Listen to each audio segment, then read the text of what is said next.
Assalamu alaikum wa rahmatullahi wa barakatuh. Aujourd'hui, on va traiter l'interprétation géométrique du nombre complexe. Moi, je commence par un petit rappel. Vous avez toujours le plan rapporté à un repère O, E1, E2. Un repère donné. Vous connaissez bien que chaque point M, il est caractérisé par deux nombres, son abscisse X et son ordonnée Y. Et on écrit alors M d'affixe X et d'ordonnée Y. Donc le complexe Y, c'est le couple de coordonnées. Donc tout point, bien à tout point M, on associe un unique point, un unique complexe, nombre complexe,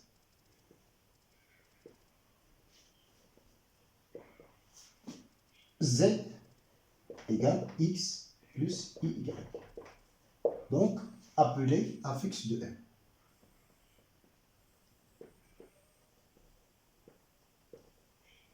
C'est-à-dire, ce complexe-là, il nous rassemble les coordonnées de M, les coordonnées de point M.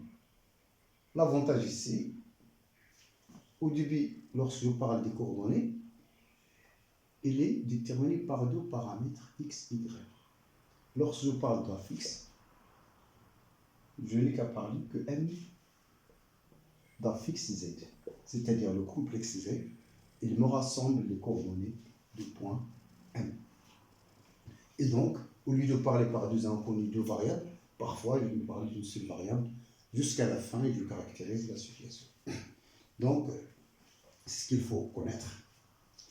Si U, donc on écrit ou bien cette écriture, ça se lit M d'affixe Z, ou bien ZM égale à Z, ou affixe AFM égale à Z. Donc il y a des diverses notations.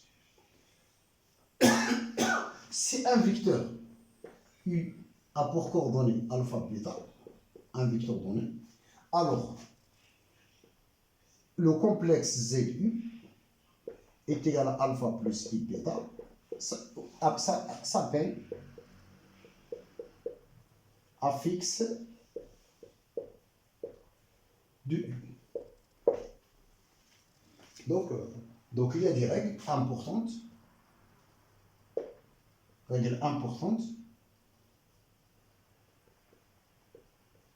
Si vous avez A d'affixe ZA, B d'affixe ZB, et C par exemple d'affixe ZC, alors l'affixe de I milieu de AB est quoi? ZI est égal à ZA plus ZB sur 2. C'est-à-dire la moyenne entre les deux affixes ZA et ZB. L'affixe, encore important, de vecteur AB est ZB moins ZA. L'affixe de ce vecteur, c'est ZB moins ZA. C'est-à-dire, les coordonnées du vecteur AB, c'est la partie réelle de ZB moins ZA, c'est l'abscisse, virgule, la partie imaginaire de ZB moins ZA. Et donc, d'autres propriétés importantes, c'est qu'il caractérise aussi l'égalité. Deux complexes sont égaux, c'est seulement C, ils ont le même affixe. Quel que soit, encore une propriété attachée aux règles, U, deux vecteurs U égale V, c'est équivaut, ils caractérisent l'égalité de deux vecteurs, alors leurs affixes sont égaux. C'est la même chose pour les points. Deux points qui ont le même affixe sont confondus. deux points sont égaux si seulement si ils ont les mêmes affixes. Ça veut dire que l'affixe, ça caractérise le vecteur et ça caractérise également le point. L'affixe de alpha fois u plus bêta v, avec alpha bêta bien sûr appartient à 1, c'est alpha affixe de u plus bêta affixe de v. C'est une propriété utile dans les calculs, pour calculer l'affixe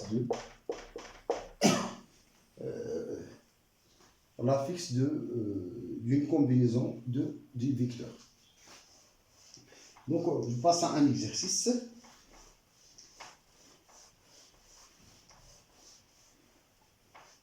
Bon, exercice. Bon, on note U, f de z est égal à z moins 2 sur z moins i. Déterminer l'ensemble des points M d'affixe Z tel que f de z appartient à R. Déterminer l'ensemble des points M d'affixe Z tel que le module de f de z égale à 1. On essaye de répondre à cet exercice. Pour répondre là, voilà, on vous donne f de z égale à z moins 2 sur z moins i. Donc, déjà, f de z a un sens si seulement si notre z moins i est différent de 0. Donc, si seulement si z est différent de i, appartient à c moins e, le i, le complexe connu, qui réalise i carré égale à moins 1. Donc, voici déjà les valeurs pour lesquelles dont on parle, c'est du complexe qui appartient à c prévu de i. Maintenant, on pose f z égale à x plus iy, avec x, y appartenant à R. Bon, pour parler de f de z appartient à IR, ça veut dire que, par exemple, la partie réelle de f de z égale à 0. Et donc, c'est pour cela que je m'intéresse à faire des calculs de f de z à l'aide de x, y, mais en faisant l'importance à la partie réelle. C'est le calcul qui nous concerne. Donc, c'est z moins 2. Z pour moi, c'est ix plus iy moins 2. Donc, c'est x moins 2 plus iy. Voilà. Bon, c'est x moins 2 plus iy. Le z, c'est x plus iy, mais les deux, je le combine avec la partie réelle. Le z au dénominateur, la partie réelle, c'est x plus iy, c'est-à-dire plus i facteur de y moins 1. Je souhaite à me suivre. Là, x plus iy, mais je factorise par le i. C'est i facteur de y moins 1. Si vous faites les calculs, vous trouvez la même chose. Pourquoi je fais ça? Il s'agit là de multiplier, d'apparaître à la partie algébrique, pour que l'on puisse parler de la partie réelle égale à 0. Donc, il faut donc multiplier tout par le conjugué. Donc, le dénominateur pour moi, c'est, après avoir multiplié par le conjugué, un nombre fois son conjugué, c'est le module au carré. Et le module pour moi, c'est la partie réelle au carré, à savoir ici x au carré, plus la partie imaginaire au carré. Donc, c'est réglé pour le dénominateur. Lorsque je mets un nombre fois son conjugué, c'est le module au carré. Donc c'est un calcul fait, mais avec un plus ici, faites attention. Maintenant, le module, je sais bien le conjugué, c'est quoi? C'est x moins i facteur de y moins 1. Pour le conjugué, ce n'est qu'à renverser le signe de la partie imaginaire. Mais on est sûr que la partie imaginaire qui appartient à R. Faites attention, lorsque j'ai la y est un complexe, j'ai rien dit. Ça ne marche pas. Donc, voilà, c'est x moins 2 plus iy fois. Maintenant, je m'occupe de la partie réelle. J'ai rien à voir avec la partie imaginaire. Parce que le fait de dire f de z appartient à A équivaut à la partie réelle égale 0. La partie réelle, je fais le calcul d'abord et après je résolve. Donc la partie réelle de f de z pour moi, je m'occupe directement de la partie réelle sans effectuer d'autres calculs. Et ça, c'est la stratégie à savoir, parce que parfois, ce n'est pas utile d'embêter dans des calculs qui n'ont aucun intérêt. Donc là, je m'intéresse directement à la partie réelle que je veux. Donc x carré plus y moins 1 au carré. Mais la partie réelle s'obtient lorsque j'ai la partie réelle se multiplie avec la partie réelle de l'autre côté, c'est-à-dire x moins 2 fois x, la partie réelle fois la partie réelle elle-même, plus le i fois i, c'est moins 1 avec ce moins, donc c'est plus, donc les termes avec i, mais en considérant le i, donc c'est y facteur de y moins 1. Donc la partie réelle s'obtient lorsque, là c'est un terme entier, c'est inutile de mettre x fois, c'est-à-dire plus qu'on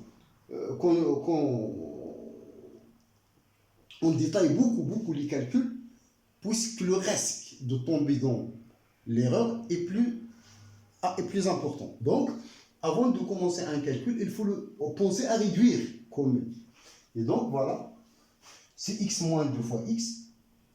Là, la partie réelle avec le i, l'imaginaire avec le i, fois la partie imaginaire avec le i. Donc, iy fois moins i, y moins 1. Donc, i fois moins i, c'est plus. Donc, c'est tout. La partie réelle, c'est ça. Donc, je ne s'embête pas pour la partie imaginaire. Et donc, voilà. Donc, f de z, donc, la partie, je cherche maintenant, f de z appartient à IA, est équivalent maintenant à réel de f de z égale à 0, équivaut, c'est quoi la partie réelle pour moi, c'est ça, c'est x moins carré, moins 2x, x carré moins 2x, plus y carré, moins y, sur le terme égale 0, mais il faut prendre en considération que le couple x ne doit pas être nul, avec y ne doit pas, moins 1 ne doit être nul simultanément. Ça veut dire que moins xy, c'est-à-dire le z doit être différent de i, donc le couple xy est déjà différent, je m'excuse, le couple xy il est déjà différent de 0,1. Il y a déjà un point exclu qui peut être, c'est la partie à la séquence, on va l'exclure.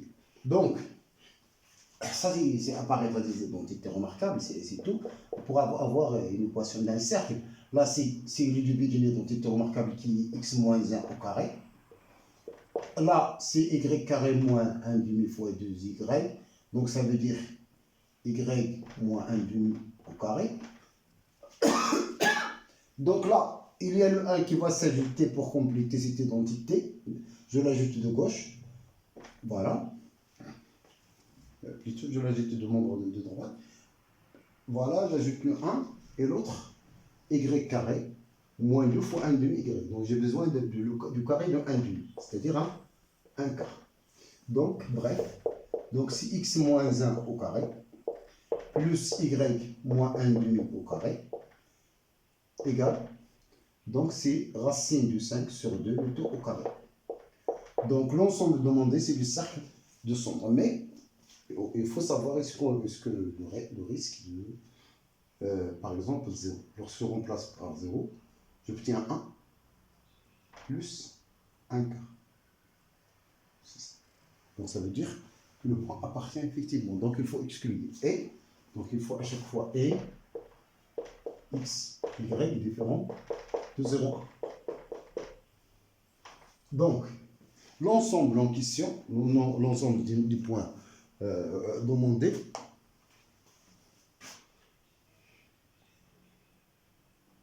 donc je l'efface.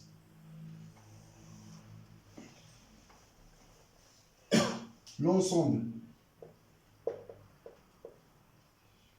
je l'appelle E, du point M d'affixe Z tel que f de z appartient à IR, et le cercle C de centre oméga de coordonnées 1, faites attention, c'est pas moins 1, 1 demi, de centre racine de 5 sur 2, privé, à l'exception bien sûr, de, par exemple, A, coordonnées 0, 1. C'est-à-dire E est égal au cercle de centre oméga de rayon racine de 5 sur 2, privé du point A, à l'exception du point A. Donc, vous pouvez par exemple tracer cet ensemble, si vous voulez. Voici mon plan. Voici E1. Voici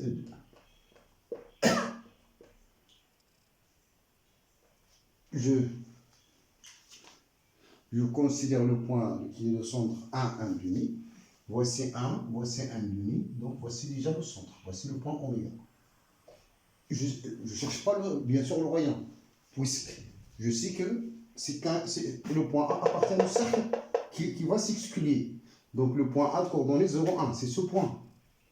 Donc, je trace le cercle qui passe par ce point et de centre oméga, qui est peut-être, c'est une excuse, je dessine mal, mais quand même, vous avez du compas, etc. Donc, voilà. Donc, notre point. Mais là, à l'exception, donc il y a le trou ici, c'est le trou, on exclut le point A. Donc, le A, et voilà, c'est ça le point demandé E. Pour l'autre ensemble, c'est l'ensemble F. Donc, je note F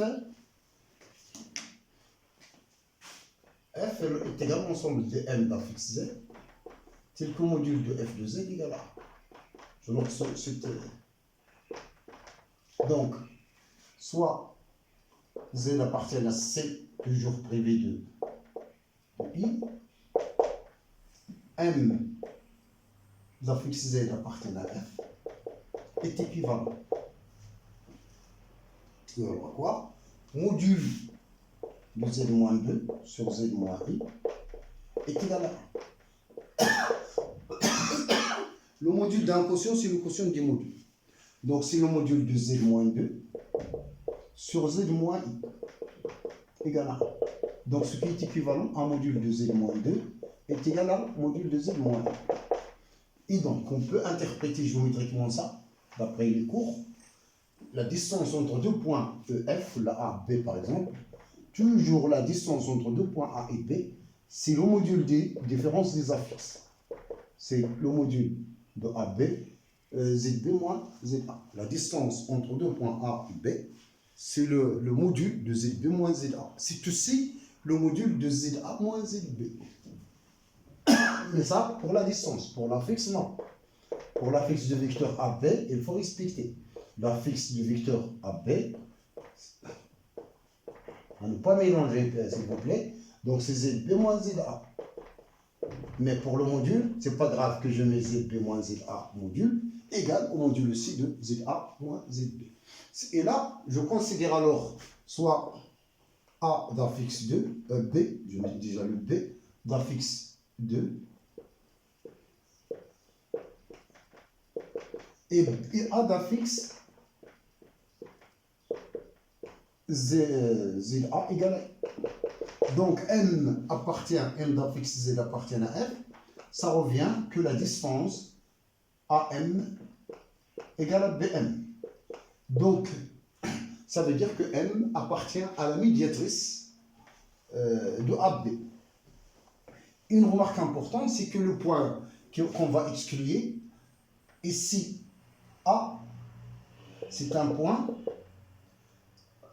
c'est une extrémité du segment AB dont F, c'est la médiatrice. Donc, le point A n'appartient pas à la médiatrice. Et donc, n'était pas. Donc là, on va exclure aucun point.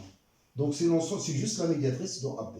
Donc, F, on a F et la médiatrice sont aucun point exclu parce que le seul point qui est le risque, c'est le point d'affixe I.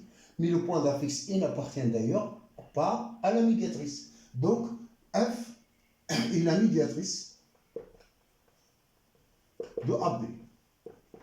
Et ce qu'on va dessiner encore là, je mets le AB, c'est quoi pour moi le B? C'est l'affixe 2. Voici le 2, par exemple, là. B. Donc voilà, je dessine la médiatrice, s'il vous plaît. Il faut voir perpendiculairement les choses. L'angle droit. Voilà. Et voilà pour